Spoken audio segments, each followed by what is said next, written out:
Yo, what's up, YouTube? It's your boy Cardi here, man. Tap in, everybody follow, hit the subscribe button, hit the like button. Let's get started. I'm watching a reaction video.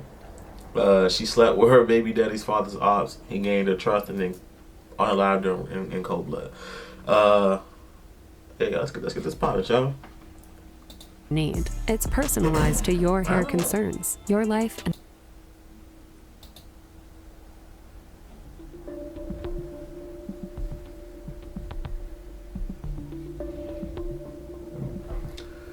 This is crazy. This is heavy. In October 2024, a young mother sent a series of desperate text messages to her friends, showing them fresh bruises and bite marks. These weren't just signs of abuse. They were warnings of a meticulously planned revenge plot that had been in motion for months. Mary Jane Collins, 23, thought she had found love. Instead, she had walked straight into a trap set by a man who spent 4 months pretending to care for her, all while plotting to destroy her. The truth would emerge through a chilling video call that captured her. Nah, this is heavy. This is heavy. This is heavy. Yo, not gonna lie. This is heavy. Hold on, let me just go this footage. There we go. Alright, back. We got Boyfriend taunting a prison inmate, followed by the sound of a child crying. Hours later, Mary Jane Collins was dead. But this wasn't a simple case of domestic violence. This was revenge. Cold, calculated revenge against the father of her children. Her new boyfriend hadn't chosen her by chance. He had selected her specifically. So what I'm getting is he was locked up with the baby daddy, might have had a problem with him, and it was plotting when he got out to get with his baby moms. Look at his face. Check, y'all seen his face, chat? Watching and waiting for the perfect moment to strike. The reason? A 4-year-old murder case that connected all of them in ways Mary Jane never knew until it was too late.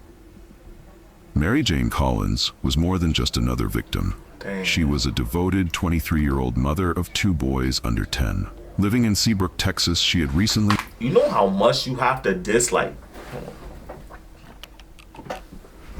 You know how much you have to really hate somebody to go after their loved ones? Like girlfriend or wife and kids? It's heavy. It's heavy. As resilient and loving, always putting her sons first, despite the challenges of young motherhood. She worked hard to provide for her family, even maintaining a relationship with her children's father, Michael King, after his incarceration, to ensure her boys had that connection. In June 2024, when she met DeWayland Hurst, Mary Jane believed she had found someone who would help her create the stable family life she dreamed of. She Really? Look at him. And you thought he... had no way of knowing that this relationship would lead to her death. Before we delve deeper into this devastating story, I need your help with something important. Cases like Mary Jane's often go untold, but together we can change that. If you've ever known someone affected by domestic violence, or if this story has touched you, leave a comment below with a heart emoji. Your comment could help someone else feel less alone. This video contains crucial information about recognizing dangerous relationship patterns. Share it with someone who might need to hear this story. It could save a life. Hit that like button to help this reach more people, and subscribe to join our true crime community where we bring attention to cases that matter. Let me know in the comments.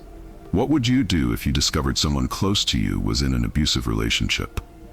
By early 2024, Mary Jane Collins had established a routine at the Teakwood apartment complex in Seabrook, Texas. Each morning, she'd wake her 2 young boys, get them ready for school, head to work, carrying the responsibilities of single motherhood on her shoulders. Her apartment, though modest, was filled with evidence of a mother's love. Children's drawings on the fridge, toys carefully organized in corners, and photos of her son's milestones covering the walls. Those who knew Mary Jane spoke of her determination. At just 23, she had already weathered significant challenges. Yo, rest in peace to Mary Jane. Rest in peace to Mary Jane, and condolences to her and her family. That's crazy. Having her first child Really while still a teenager. Yet instead of letting this derail her dreams, she worked harder, ensuring her children never felt the weight of their circumstances. She maintained open communication. We get how uncertain the future is. With both fathers of her children, believing that despite past relationships ending, her boys deserved to know their heritage and family history. Her grandmother's house became a weekend sanctuary for the family. Here, Mary Jane's boys would play in the yard while she shared her hopes and dreams with her grandmother.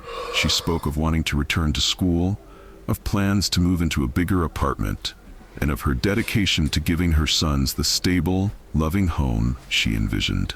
What made her story particularly poignant was how close she had come to achieving these goals before everything changed. Michael King's path crossed with Mary Jane's story long before her death, first as the father of one of her children, and later as an unwitting catalyst in the tragedy that would unfold. By 2024, King was serving time for murder that would eventually connect all the pieces of this devastating puzzle. The story traced back to July 31st, 2020 in Texas City. On that day, King, then 20 years old, took the life of a young man named Diajuan Triplett. The details of that murder rocked the local community, leading to King's swift arrest and conviction. While behind bars, King maintained contact with his child through video calls, attempting to be present in his son's life despite his incarceration. Before his imprisonment, King had built a complex relationship with Mary Jane. Though their romantic connection had ended, they worked to maintain a civil co-parenting relationship for their son's sake. Mary Jane never spoke ill of King to their child, believing that despite his crimes, their son deserved to form his own opinions about his father. She regularly facilitated video calls between father and son, maintaining this connection even after King's incarceration. What no one could have predicted was how King's past actions would eventually lead to Mary Jane's death. The murder he committed in 2020 set in motion a chain of events that would take 4 years to reach their tragic conclusion. The video calls he made from prison would later become crucial evidence in understanding the final hours of Mary Jane's life. The morning Wayland Hurst first approached Mary Jane Collins. Bro, look at him, bro. Like, just look at him. Local convenience store marked the beginning of her final 4 months alive. He struck up a conversation while she was buying snacks for her children, commenting on the character logo. Alright, it's not funny, but I feel like he was on his Joe shit. Like, Joe of you. I feel like he was on his Joe on type the packages and sharing a story about his own childhood it's not favorites. Funny. It's somebody really Mary Jane, touched by his easy way with her boys who were with her that morning, found herself drawn into conversation. What appeared to be a chance meeting was anything but. Hurst had been watching Mary Jane for weeks, learning her routines, noting when she usually shopped and which store she frequented. He knew which car she drove, where she lived, and most importantly, who her children's father was. That morning, he arranged to be at the store at precisely the right time, carrying the right conversation topics to seem relatable and safe. Within days, he began appearing at places Mary Jane frequented, creating more accidental meetings until she came to expect and welcome his presence. The first months of Mary Jane and Hurst's relationship painted a picture of normalcy that fooled everyone around them. Hurst masterfully played the role of the devoted boyfriend, showing up. And the worst part of it all, not saying that her being gone is not the worst part, because that is the absolute worst part, but he was hitting it too. That's heavy. That is heavy. Up at her apartment with home-cooked meals and offering to help with childcare. He'd sit through Disney movies with her boys, help with homework, and even volunteered to drive them to school. I gotta know what happened. Friends observed how Hurst seemed to understand the challenges of dating a single mother. He respected when Mary Jane needed to focus on her children and appeared supportive of her maintaining a co-parenting relationship with her children's fathers. He even encouraged her to keep up the video calls between her son and Michael King, despite privately harboring his true feelings about these connections. On social media, Mary Jane shared photos of happy moments, Hearst teaching her eldest son to ride a bike, family picnics at the park, and quiet evenings at home. Her grandmother later recalled how Mary Jane had spoken of finally finding someone who understood that her children came first in her life. By late August, subtle changes in Mary Jane's behavior caught the attention of those closest to her. Her usual Thursday coffee dates with friends became sporadic, often canceled at the last minute with vague excuses. Her once active social media accounts grew quiet, with fewer posts about her daily life and children. The first physical evidence appeared when Mary Jane visited her grandmother with a bite mark on her face. Oof. She brushed it off as a playful accident, but her grandmother noticed how she flinched when Hearst called during their visit. That same week, a friend spotted Mary Jane at the grocery store, wearing a long-sleeved shirt in 90-degree Texas heat. Yeah. Text messages to friends began showing a pattern. Mary Jane would share photos of bruises or marks, followed quickly by messages asking them not to worry or tell anyone. So he was She explained them away as accidents, bumping into doors, falling while cleaning, playing too roughly with the kids. But her friends noticed something else. These accidents only seemed to happen when Hearst was around. Yeah. September brought Under a the sharp jail. escalation in Hearst's behavior that Mary Jane could no longer hide. During a birthday party for her youngest son, friends noticed how Hearst constantly hovered nearby, monitoring her conversations. When Mary Jane spent too long chatting with a neighbor, he grabbed her arms. And the thing is, bro, when something ain't right, you get a pit in your, like you get a feeling in your stomach, bro. You get, and then you don't listen to it. Like I feel like God gave everybody that goddamn, like that feeling, like when something ain't right and you feel it in your spirit, and it might be the Holy Spirit, but I feel like everybody got that moment where it's like, hold on, something ain't right. You kind of get the panicking, but you don't know why. Or when you're around somebody, you get this feeling in your stomach and you don't know why. Listen to it, because oftentimes they're not, they be the times that, you know what I'm saying, you save your own life. You know what I mean? You listen to your own self, because of moments like this when you just brush it off thinking it's nothing. That could be your warning, and then you ain't here no more. You know what I'm saying? Like, and everybody, loved ones around. I'm just saying, listen to your gut, fellas, ladies, everybody. So hard it left finger-shaped bruises. Her phone calls to friends became whispered conversations from bathroom stalls or Because quick calls. these already, what she's saying already is already red flags. Already from the start, he's putting his hands on you now. And I don't know why people stay. I don't get it. I'm not trying to be insensitive, but this one they won't even talk for that long. 4 months. It was like he started putting his hands on you within the first month. You should have been gone. I'm not blaming her, y'all. I'm just saying, like, y'all see signs like that, y'all gotta go. Because y'all don't want to end up like this. During her lunch Be break. careful. In these moments, she revealed more disturbing details. Hearst had begun threatening her children, claiming he would hurt them if she told anyone about the abuse. She sent photos showing scratches across her back, bruises on her arms, and a swollen eye, each image accompanied by frightened texts begging friends not to call the police. By early October, Mary Jane's co-workers reported seeing her arrive at work with visitors. And I know her friends now probably wish they didn't listen to her and just called the police and got it taken care of. I know they wish. I know they wish. Injuries. Because She I began wish. missing shifts, calling sick more frequently. When she did come to work, she wore heavy makeup and kept her head down. The final week of her life, she confided in her grandmother, "If anything happens to me, look at Hearst. He's not who we thought he was." So you knew? You know, like, I can see if she ain't know, like, this is gonna happen, like, he hitting her, but you knew, you told your grandma, if anything happens to me, look at Hearst. He's not who he say he is. He's not who we think he is. Maybe she felt like she ain't had no options. Maybe, you know, I get it. Like, from a woman's perspective, maybe you feel like you don't have no, but you had options. You had friends, you had family that cared about you, that loved you dearly. You know what I'm saying? I just feel like she would have been, you know what I'm saying? If she would have let her family do something, she probably would have been. You know what I'm saying? And maybe Hearst would have got locked up or put away, He couldn't do what he was like planning on doing. This is just sad all the way around. Because now you see, what I always look for when I watch stuff like this is like, it's what could have been prevented. Like like if I was in that situation, what could I have done to prevent this from happening? And it sucks because some cases there ain't nothing you can prevent. You didn't even know it's coming. But this is so many red flags that it's right in front of your face, yet you ain't stop them.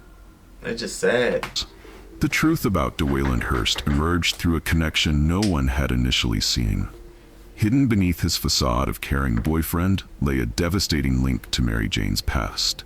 Hurst was the half-brother of Diajuan Triplet, the man Michael King had killed in 2020. This wasn't just... So Michael killed his brother, half-brother. So, hold on, chat. Her baby daddy killed him right here, all unalived him. That's his half brother, him. Oh, it's him. Just a relationship gone wrong. It If was you made it revenge, this far, type this 4 heavy in the years comment section. making. Every moment Hurst spent with Mary Jane and her children had been part of his plan to strike back at King. He had deliberately sought out the mother of King's child, knowing that hurting her would cause King the same pain he felt when his brother died. The timing of their chance meeting at the convenience store, his interest in her children, his encouragement of the prison video calls, all were calculated steps in his vengeful scheme. Police later discovered that Hurst had spent months researching Mary Jane before approaching her. No. He knew her routine. Everybody be asking me, man, does the Bluetooth actually work? Bro, you get a month for free. Her struggles as a single mother, and most crucially, her connection to King. While Mary Jane worked to maintain a peaceful co-parenting relationship with her children's father, Hurst silently plotted how to use this very connection to execute his revenge. At this moment, I need to pause this devastating revelation to address something crucial. And she's mad Revenge can beautiful too. destroy Had a whole multiple life ahead lives, of her. creating ripples of tragedy that affect innocent people, especially children. If this story has impacted you, take a moment to share it with others who need to hear this warning. Hit that like button if you believe these stories need to be narcotics. Share your thoughts in the comments below, or the ordinary Thursday at the Teakwood apartment complex. At 7:30 a.m., neighbors reported seeing Mary Jane taking her children to school, returning alone to her apartment shortly after. Security cameras captured her arriving at the complex at 8:15 a.m., carrying what appeared to be breakfast, a routine he had established over the past months. By 9 a.m., Mary Jane had made several calls to friends, her voice tense during these brief conversations. Text messages from her phone showed she had tried reaching out to family members, though most messages went unsent, deleted, before completion. At 10 a.m., she picked up her children early from school, claiming a family emergency. The next hour proved critical. Between 10:30 and 11 a.m., multiple neighbors reported hearing raised voices from Mary Jane's apartment. At 11:15 a.m., a video call connected from the prison where Michael King was incarcerated. What happened during this call would set in motion the final, fatal sequence of events. The video call at 11:15 a.m. captured the moment Hurst dropped his facade entirely. As King connected to speak with his son, Hurst deliberately moved a frame, positioning himself behind the child. The footage, later recovered by investigators, showed Hurst's calculated transformation from pretend father figure to revealed tormentor. "Remember me?" Hurst taunted King, his voice carrying none of the warmth he'd previously shown the children. "Remember what you took from me?" In the background, Mary Jane could be heard trying to intervene, her voice rising with panic as she realized the danger. The call captured her desperate attempts to protect her child. "No, get away, baby, no, get away from him." Then came the sound that would haunt everyone who later viewed the footage. The sharp crack of Hurst striking King's son, followed by the child's cry of pain and confusion. Oh my God. Mary Jane's scream filled the background as she rushed to shield her child.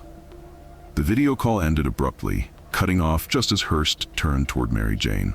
The next moments in apartment 247 turned fatal. At 11:30 a.m., neighbors heard what they thought was a gunshot. multiple calls flooded emergency services, with residents reporting screams followed by complete silence. First responders arrived within minutes, but they were already too late. When police entered the apartment, they found a scene that contradicted initial reports. There was no gunshot wound. Instead, the Harris County medical examiner would later confirm that Mary Jane Collins died from blunt force trauma and a single stab wound. The murder weapon, a kitchen knife, was found in the sink, recently washed. The apartment showed signs of a desperate struggle. Furniture was overturned, a coffee table shattered. Mary Jane had fought for her life, evident from defensive wounds on her hands and arms. A broken phone lay in the corner, its screen cracked from impact. Her final attempted call for help never completed. The most chilling discovery came from the apartment's security camera footage. It showed Hurst leaving calmly through a back exit, taking an evasive path through neighboring properties. The most heartrending aspect of this tragedy was that Mary Jane's 2 young sons were present during their mother's final moments. Found huddled together in their bedroom closet by first responders, the boys had followed what their mother had screamed at them. I'm not saying that it's a relief, but from what he was sounding like at first, it sounded like the kid got unalived too. And it's sad that the mom got unalived, but like, props to her. She probably didn't want to die, but like, props to her for saving her kid, because the way this man was talking, I thought he done did it to them all and just left. Like, but it is sad that he did it to her. But like, oh my gosh. If I had to choose a way to go out, that'd be the way to go out to save my kids. To do, hide and stay quiet. The older child, barely 9 years old, had covered his younger brother's ears and eyes, trying to shield him from the sounds coming from the living room. When officers found them, the older boy was still whispering comforting words to his brother, repeating what his mother had always told them: everything will be okay. The impact of witnessing such trauma would require long-term professional support for both children. Therapy. The older son, Years. who had watched the video call confrontation and his mother's desperate attempt to protect them, carried the additional burden of having seen Hurst's true nature revealed. Both boys were taken into the immediate care of their grandmother, who would later describe their night terrors and fear of closed doors. Their presence that day added another layer to Hurst's cruelty. He had chosen to act while knowing the children were home, making them witnesses to their mother's murder. The investigation into Mary Jane Collins' murder began immediately, with detectives focusing on the discrepancy between reported gunshots and the actual cause of death.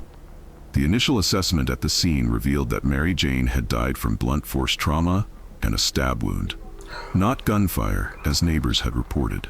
Detectives quickly identified lled Hurst as their primary suspect, piecing together the connection between him and Michael King through database records. The prison video call provided crucial evidence documenting Hurst's presence in the apartment and his violent behavior just before the murder. Investigators discovered that Hurst planned this crime meticulously. They found evidence that he had researched Mary Jane's routine months before approaching her, including notes about her schedule and her children's activities. The investigation also revealed that Hurst had created multiple social media accounts to monitor Mary Jane's online activity before ever meeting her, proving the premeditated nature of his actions. He planned this stuff out, boy. The evidence against Hurst mounted quickly. His own digital... I'm Trinity Rodman. When I'm on the field, there are rules. Trinity. There's no expectation. Freedom. If a man really hated ads, here's what he would do. What I Day would one, he would install Pi on his computer without spending a dime. Digital footprint provided investigators with crucial proof of his Bro, calculated he's plan. a dog, bro. Text messages recovered from Mary Jane's phone showed a pattern of increasing control and threats. Photos she had sent to friends documented the progression of abuse, complete with timestamps and locations. The prison video call became key evidence, recording not only Hurst's assault on King's son, but also Mary Jane's voice in the background, proving he was the last person with her. Security cameras at Teakwood Apartments captured Hurst's arrival that morning and his departure after the murder, showing him changing his clothes and discarding items in various dumpsters. In Mary Jane's apartment, investigators found Hurst's DNA throughout, including under her fingernails, indicating her fierce struggle for survival. They also discovered a series of notebooks where Mary Jane had documented instances of abuse, including dates and descriptions. Her final entry was dated October 3rd, just one day before her murder. Reading, "He knows something about Michael. He's not who he says he is." After the murder, Hearst vanished from Seabrook, triggering a 3-week manhunt. Security footage showed him leaving the apartment complex on foot, taking a winding path through residential areas, changing direction multiple times to avoid main roads. He had clearly planned his escape route, avoiding areas with cameras. For 24 days, Hearst moved between locations, using cash only and staying off social media. He reached out to no one, not even family members. However, his efforts to stay hidden were ultimately futile. On October 28, 2024, a tip led authorities to Texas City. They found Hearst hiding in a motel room under a false name. The arrest itself was swift and without incident. When officers entered his room, they found evidence suggesting he was preparing to leave the country. Fake identification documents and a large amount of cash. In his possession, they discovered a phone containing videos of Mary Jane with her children, which he had apparently watched repeatedly during his time as a fugitive. His only words upon arrest were, "Is King hurting yet?" The aftermath of Mary Jane's murder left deep wounds in her family, particularly affecting her 2 young sons. Her grandmother took custody of the boys, creating a safe haven in her home where they could begin to process their trauma. The older son, who witnessed the video call confrontation, struggled with severe anxiety and refused to participate in any video calls, even with trusted family members. The younger boy developed attachment issues, panicking whenever his grandmother left his sight. Both children required specialized counseling to help them cope with not only losing their mother, but having witnessed the betrayal of someone they had grown to trust. Their grandmother noted how they would sometimes sleep together in the same bed, the older brother still protecting the younger one. Mary Jane's family faced the enormous task of maintaining stability for the children while processing their own grief. They established a trust fund for the boys' future education, turning their pain into purpose. The children's teachers worked closely with the family, creating a support system at school where the boys could feel safe and understood. The murder of Mary Jane Collins revealed how revenge can create ripples of tragedy affecting innocent lives. This case exposed critical gaps in protecting victims of domestic violence, particularly when abusers deliberately target their victims through... And what if now, see, that's what one thing about revenge is, when you get revenge and you do it to somebody, it's always somebody that's going to turn around and try to do it to you. So, her husband unalived, or baby dad unalived his brother. He unalived her in a revenge, and now it might be a continuous thing where baby dad might get out a couple years later and do the same thing, or he might have somebody else do the same thing to his family. It's never gonna stop. Calculated deception. Her death raised questions about how society can better protect single parents from those who might exploit their vulnerability. The role of prison communication systems also came under scrutiny. The video call that captured Hearst's taunting of King highlighted the complex balance between maintaining inmates' family connections and ensuring these communications don't enable further victimization. This led to discussions about improving monitoring systems and implementing better safeguards. Most significantly, Mary Jane's case demonstrated how past violence can generate new cycles of tragedy. Hearst's revenge, born from his brother's murder, created 2 more traumatized children, perpetuating a cycle of pain across generations. This prompted local advocacy groups to develop new programs focusing on breaking cycles of retaliatory violence. When we say we create personalized hair care products, we mean truly personalized formulas. And supporting children who witness domestic violence. As of early 2025, DeWayland Hearst awaits trial in custody, charged with first-degree murder, aggravated assault with a deadly weapon, and multiple counts of child endangerment. His decision to harm Mary Jane's children during the video call led prosecutors to add additional charges, ensuring he faces the maximum possible penalties for his actions. The 2 young boys now live permanently with their grandmother, who received full custody with support from both extended families. They continue their healing journey through specialized trauma therapy, slowly rebuilding their sense of security. Their school has implemented additional support systems, including on-site counseling resources for both children. The case has prompted changes in how local law enforcement handles domestic violence cases, particularly those involving single parents. New protocols help officers identify potential revenge-motivated relationships and provide enhanced protection for vulnerable families. The video footage from the prison call became crucial evidence, leading to policy changes in prison communication monitoring. Before we conclude Mary Jane's story, I need your help to create real change.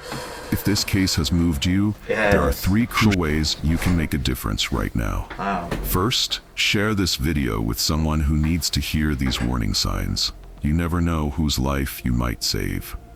Second, hit the like button and subscribe to support our mission of bringing attention to these critical stories. Your engagement helps these important messages reach more people who need to hear them. Finally, leave a comment sharing what you've learned from Mary Jane's story. What warning signs stood out to you? What would you tell someone in a similar situation? Your insights could help others recognize dangerous patterns in their own relationships. Together, we can help prevent future tragedies and protect vulnerable families. The story of Mary Jane Collins is more than a tragic headline. It's a stark reminder of how revenge can destroy multiple lives in its wake. A young mother's death left 2 boys without their mother, a family shattered, and a community forever changed. Her murder wasn't just the end of life. It was the beginning of a lifelong journey of healing for her children. What makes this case particularly heartbreaking is its preventability. Had Hearst chosen to break the cycle of violence rather than perpetuate it, 2 young boys would still have their mother. Instead, his decision to use Mary Jane as a pawn in his revenge plot against Michael King created new victims, extending the reach of tragedy across another generation. As we remember Mary Jane, we must also remember her strength. Even in her final moments, she fought to protect her children, giving them instructions that likely saved their lives. Her story serves as both a warning and a call to action, a reminder that breaking cycles of violence requires all of us to recognize, speak up, and act when we see warning signs in our communities. Boy, that shit crazy. Oh, I got one thing to say before I end this. When in doubt, follow your gut. Because 9 times out of 10, What were you thinking for salary? What were you no, thinking? don't talk on my sign off. 9 times out of 10, you right. Peace, y'all. Safety.